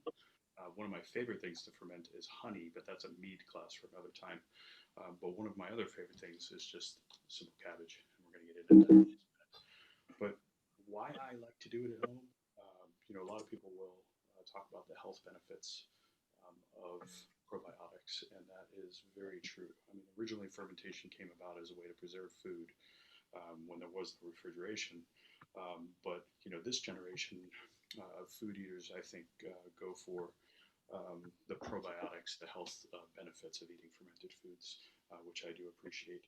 Why I do it at home is because this container that it's in is also part of the waste in the kitchen, comes out of the kitchen, and also the shipping and all that. So if I can turn this into this, but in my home without all the associated plastic, that's part of why I do it. The other thing is it's just kind of fun. I like whipping up new recipes. And so I want to share a very simple one with you to kind of demystify fermentation at home and hopefully get you on your path to making fermented foods. First thing I want to talk about is equipment. You see right here is my trusty crock. There's a water lock on here, and there's a stone inside to hold the ferment down. This is great. It's a great gift for a home fermenter, but it's not needed in order to do fermentation at home. Really, all you need is a glass jar, and that's even a big glass jar. That's a gallon glass jar. That'll probably be a bunch of carrots, what I'm going to use today. Sorry, a bunch of cabbage. Or you can ferment carrots too. We can talk about that in just a little bit. But what I'm going to use today is a simple 1 quart mason jar, wide mouth, and a lid. That helpful to have a home scale. And if you're measuring your food waste at home, then you have another reason to use this. Some kind of bowl for the mixing, my big trusty stainless steel bowl, and sea salt. suggested that you, well, you actually shouldn't use an iodized salt or anything with a caking agent in it or an anti-caking agent in it because that'll disrupt the fermentation process. What the salt does is it creates an environment where mold doesn't grow, but the star of the show, which is lactobacillus, will turn the glucose in the vegetable matter into lactic acid. Some more of the health benefits coming there, and also the organisms themselves in there. So with that little bit of background, let's get started. I'm going to clear off this table in a minute.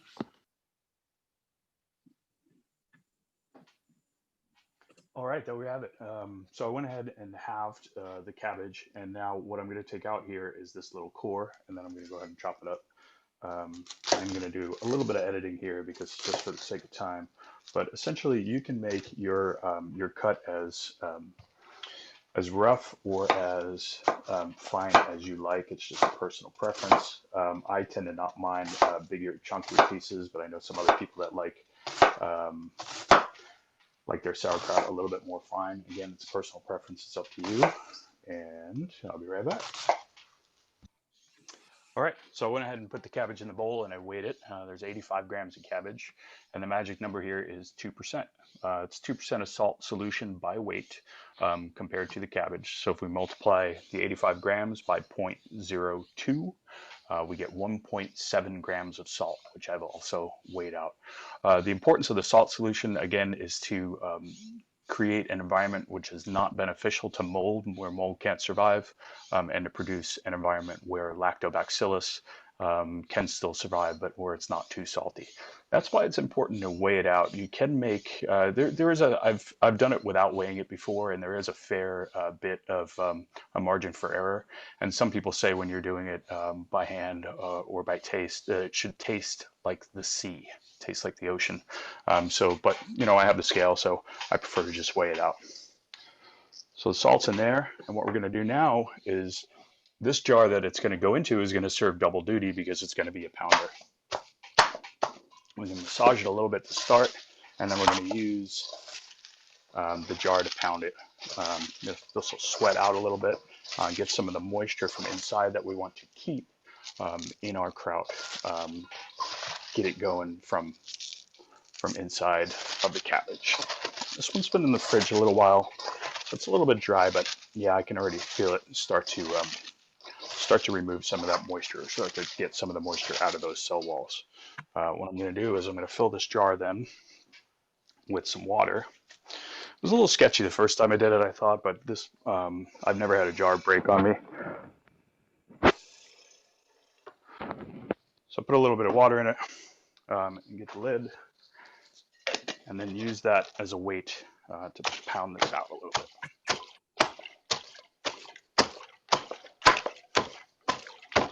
This might take 5 or 10 minutes. You know, you just use your judgment. You'll see it start sweating.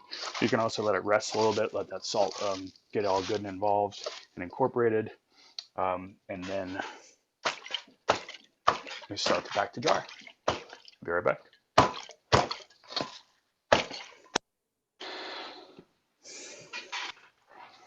All right, so the cabbage is feeling good. It's well massaged and pounded with this jar, which I then emptied the water from, and I started filling it with the cabbage. Now, big trick here is you want to eliminate as much of the air pockets as you can. Get it good pressed in there. Not only will that be a better environment for the fermentation process, but you also get more kraut into the jar. I usually find that a cabbage is about the right amount for a quart jar. And you know, this is your own personal style. If you want to use a wooden spoon to knock it down, or use your hands, you know, of course, wash mine. And you know, I'm good getting in here. I actually kind of like being involved with it that way. And then having this little just wooden pestle to just kind of push things down with. And I'm going to go ahead and fill that jar. And also remember any of the accumulated water that's in here. And again, this is a very simple kraut to demystify it. You know, there are a lot of aromatics and things like, you know, like dill that you can put into these. all those are great recipes. I've made a pretty good kimchi before. And like I mentioned earlier, it's not just limited to cabbage. You can ferment carrots, you can ferment I fermented shiitake mushrooms one time and they were fantastic. I love just trying different things. Beets you have to be a little careful with because there's a lot of sugar in them, so they can end up turning into a beet wine instead. But if you look online at fermented beet recipes, they are also there. Okay, so now we're getting to a point where the jar is almost full. I'm gonna go ahead and clean up the rest of it, fill it up, and then we'll talk in just a moment. All right, so it's nice and full. One cabbage, 1 quart jar. Just works out that way sometimes. So another little bit of double duty that's going to get pulled here is by this ramekin that I used earlier, which is going to weigh down a little spillage. It's going to weigh down all the cabbage. It just so happens to be a perfect fit for this jar, just a standard restaurant ramekin. And then what I'm going to do is I'm going to lightly cover it, but not screw it down because this does need to burp. So this is where having a crock. This is why the crock has an air lid on it, so that you don't have to burp it. But I find that even if you just leave it lightly covered, it's fine. No contaminants are going to get in here. Leave it out of the sunlight and let it go. Usually in about a week, but I find the perfect is right at 2 weeks. It's nice and crispy. I put it in the fridge. I know it'll keep for a good long time. Again, this is really easy to do. You can do it at home, and then we save, all that trash that we create. I hope you find it as delicious as I do and as fun to make. Have fun with it and experiment.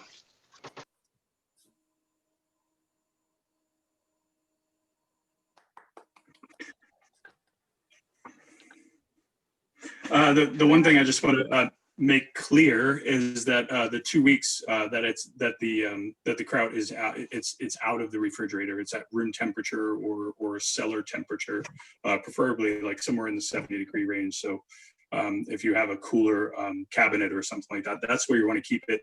Don't forget about it. And then and right around that 2 week mark, then you can put it in the fridge and it'll sort of pause the fermentation there. And just that salt and cabbage is really delicious. It's actually one of my favorites. That was so great. We're going to call you Gordon Ramsay coming up here. Chris, can you just remind us, you mentioned, if like Julie's beautiful bag of food scraps for soup stock, what other kind of vegetable bits or half pieces, or what other kind of vegetables could we add in our kraut if we found something in our fridge? What else would go well with this recipe? Yeah, I mean, a ginger, carrot, apple kraut is awesome. It's kind of like soup. You can't find a rotten. You don't want any mold or rot to have a jump on the process, because the lactobacillus is actually out competing the mold and creating its own culture in there. But the cabbage today, I thought it was really funny to me how that was an opportunity for me to take something that could have been either composted or trash and turn it into a jar of kraut. And it's right over there on the counter. Nice. Delicious. Well, and I think Julie put into the chat a request for the recipe so that we can all be gourmets and make something probiotic and delicious. So thanks for helping us with that. And thanks for that great video. Lots of praise in the chat for you. Thank you. That was so fun to watch. Any comments, any other comments or questions specifically about the kraut or about the process there that you saw? Doing pretty good. Okay. Yeah, Julie had a question about the shiitake mushrooms. Anything that's a little bit more prone to mold, you want to go closer to a 3% solution. So anywhere in between 2 or 3%, you're fine for the lactobacillus. It just gets to be a matter of taste, whether you like it salty, whether it's going to be sort of a side condiment, or like more of a Japanese style pickle where it's very intense, or if you're going to have it, say, on top of something that you're eating or as part of a sandwich or something. So that's another one of those, the two taste issues, but somewhere between 2 and 3% by weight of the cabbage or whatever it is you're fermenting. Okay, great. Thank you. That was so great, Chris. Thank you for your time presenting that and for sharing those really tangible food waste reduction strategies with us. Up on your screen, you'll see another opportunity where you can just use a simple brine or vinegar. Some people expressed that they had, leftover, when you finish the jar of pickles, but you still have a nice brine in there, or you finish the jar of olives, but there's still that beautiful tasty juice in the bottom. These are vegetables: green beans, asparagus, cauliflower, cucumber, carrots, beets, onion, mushrooms, that you could create your own pickle. So if it doesn't work for you to save the food scraps for a soup, you could go ahead and just put them in a brine, put them in your fridge, and make a delicious refrigerator pickle. So a couple different options of tasty food waste reduction strategies that you might find fun or delicious for your household. So I did want to, we're kind of transitioning a little bit. I did want to just talk briefly about, again, kind of our challenge here to host a zero waste Thanksgiving. So as I mentioned, we will be having a break from the series here, and we'll be back together on December 3rd after. But just some things to think about as you're planning your Thanksgiving, whatever that might look like. But to really think about, as much as possible, using real reusables. So place settings, tablecloths. I know a lot of this would be a given for this group, but just things to think about. One area that waste can sneak in is in seasonal decorations. So thinking about seasonal decorations that can last, or that you can store and then bring back out, but that decorations that aren't making trash. And then I really liked this piece about plan for your cleanup and plan for your leftovers. Make a preemptive plan so that if you're having people over, or even if you're not having people over, but when we have these big potlucks, or when we used to have big potlucks, that there's inevitably leftovers. And so what I used to do is I would actually have my used yogurt containers out on the potluck table, kind of at the end of the meal. So just to encourage people to take the leftovers so that they didn't get wasted, and that everybody would go home with a nice portion size, and could reuse those plastic containers. And also then there was a plan for the leftovers. And I just wondered if any of you had ideas for the holiday, or if there was any special kind of traditional foods, traditional to your family or household, that you might be cooking, that you're planning for, or ways that you might be able to implement these strategies in your holiday season. Anybody have anything to share about that?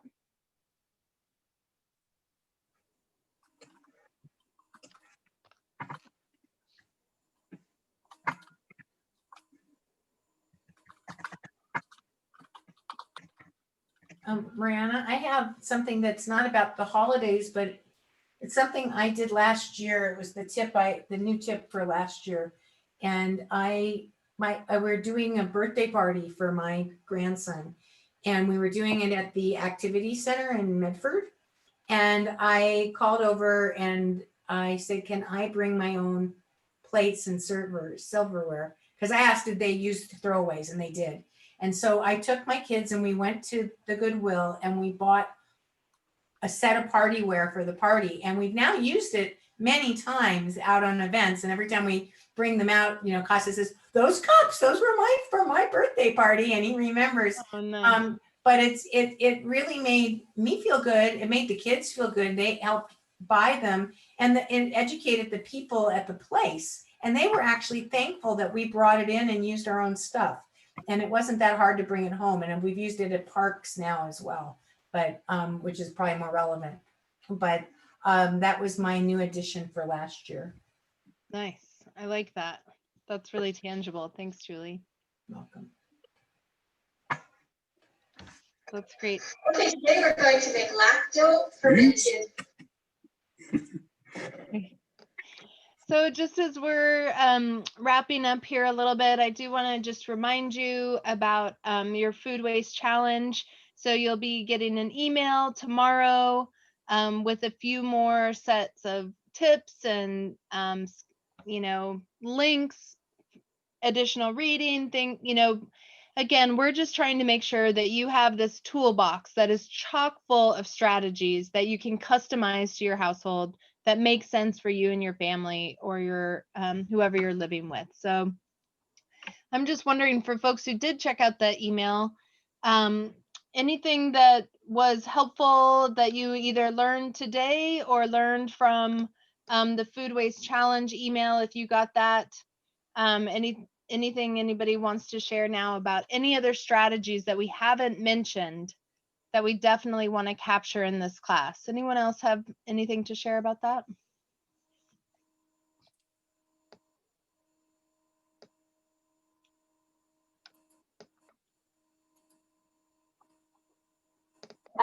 Yeah, Anna, go ahead. It's more around materials waste actually, but it's in the kitchen.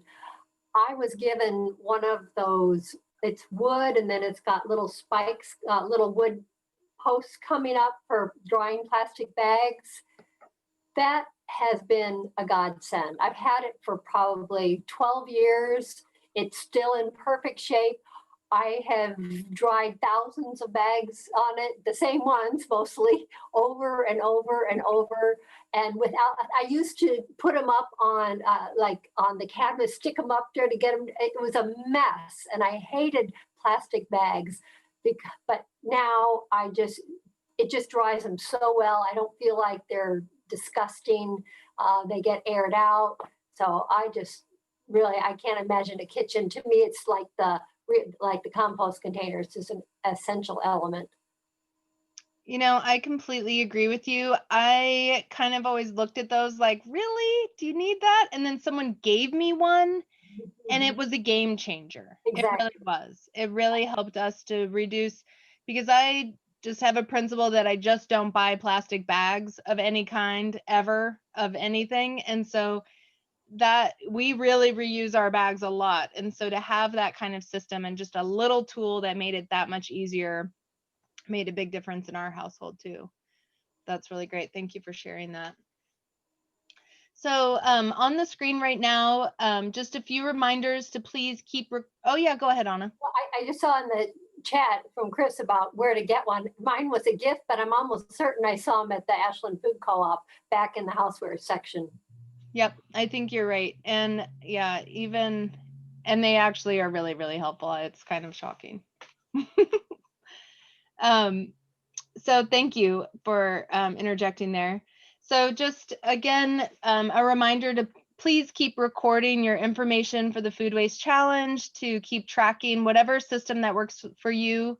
Again, we've made the calculator and the food waste tracker available to you. So we're just trying to provide these different tools to make that system easy. But I do want to highlight again, it really, really helps us to have you reporting about your progress and what you're learning, or what you're saving, or what you're throwing away, even taking pictures of your compost bucket.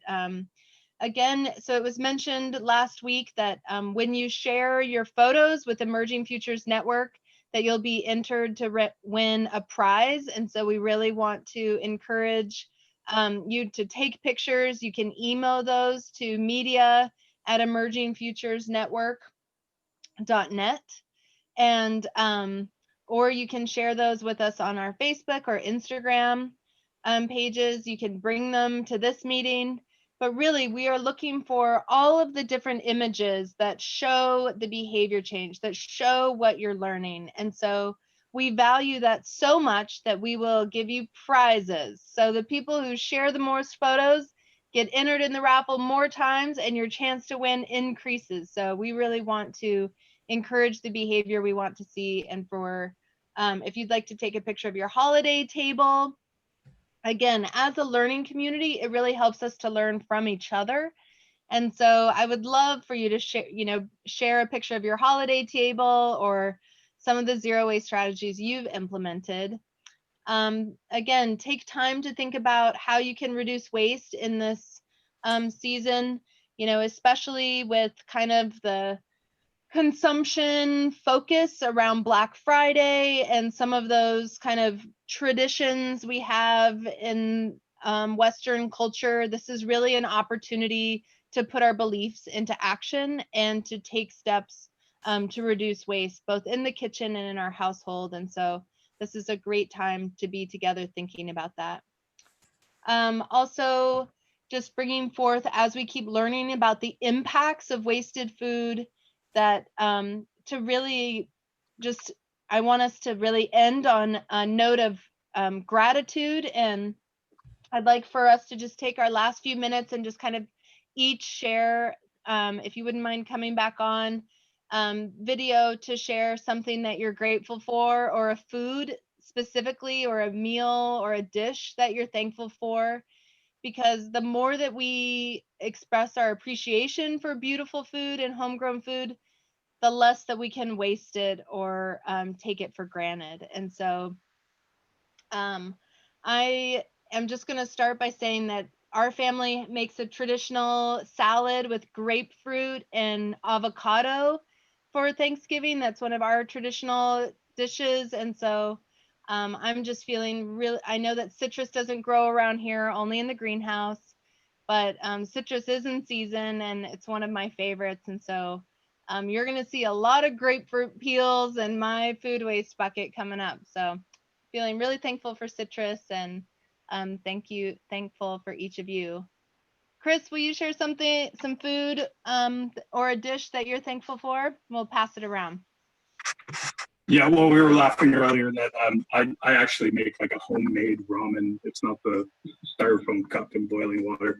But really what comes up for me about being grateful for food is that I love cooking for my kids. I love cooking for everybody, but I love cooking for my kids. And the appreciation that they share in return for that effort, just like, that's why I do it. Yeah, and they will remember that. Thank you. Flavia, I see you. Would you like to share a food or a dish that you're thankful for? Yeah. Can you hear me okay? I hope I'm not echoing or anything. Yeah, I hear you fine. Okay. Well, I kind of want to say I'm grateful that Mother Nature is stepping up to convince everybody that climate change is real, because it's going to make what comes next a lot easier when everybody really goes, oh yeah, those wildfires, yeah. Or, oh yeah, that, that flooding and the hurricanes, yeah, we really do need to do something. Or, I mean, it's going to get a lot easier to make a more convincing argument to get people to start taking action. And so I am grateful for that, although it is a little bit scary, because the genie is now out of the bottle, and we got to get everything back under control. But I'm just grateful that my family is safe and that we're healthy. And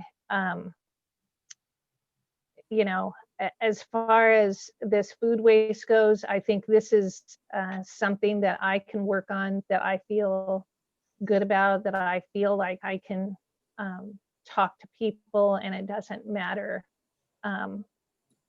where they're from or what they think. It's, food is something that we have in common, that we can talk about, and that it's real. Yeah, thank you, Flavia. Anna, any food or dishes that you want to express your gratitude for as we wrap up here? Sure. Well, I've been having fun.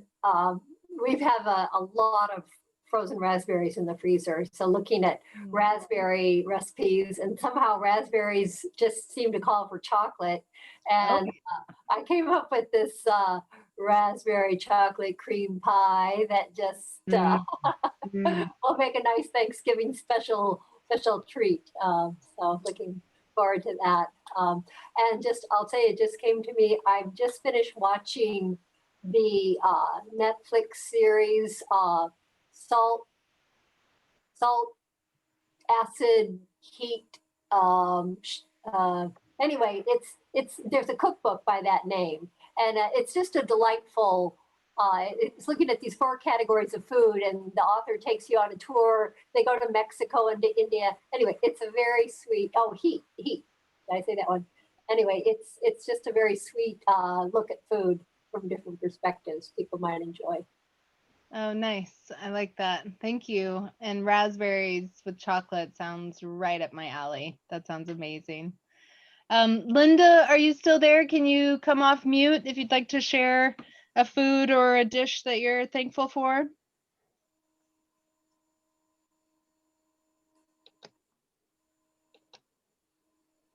See if we can knock. There she comes. Sorry, I'm kind of brain dead. I've been on Zoom classes since 2 o'clock. So I think I'll pass, but thank you. There was a lot of good information here tonight. Great. Thanks for joining, Linda. Mhm. Okay. Julie, would you like to share gratitude for a food or a dish that's meaningful to you somehow? Yeah. I love vegetables. I love all kinds of vegetables. And in 2013, my teacher suggested that we were all in Mongolia at a spiritual retreat.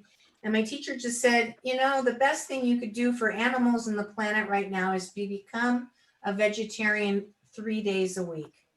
And I decided to become a vegan 3 days a week. So that's not even weirder, right? You know, so I really up my game and learn how to cook. So, and every year I do a month of that.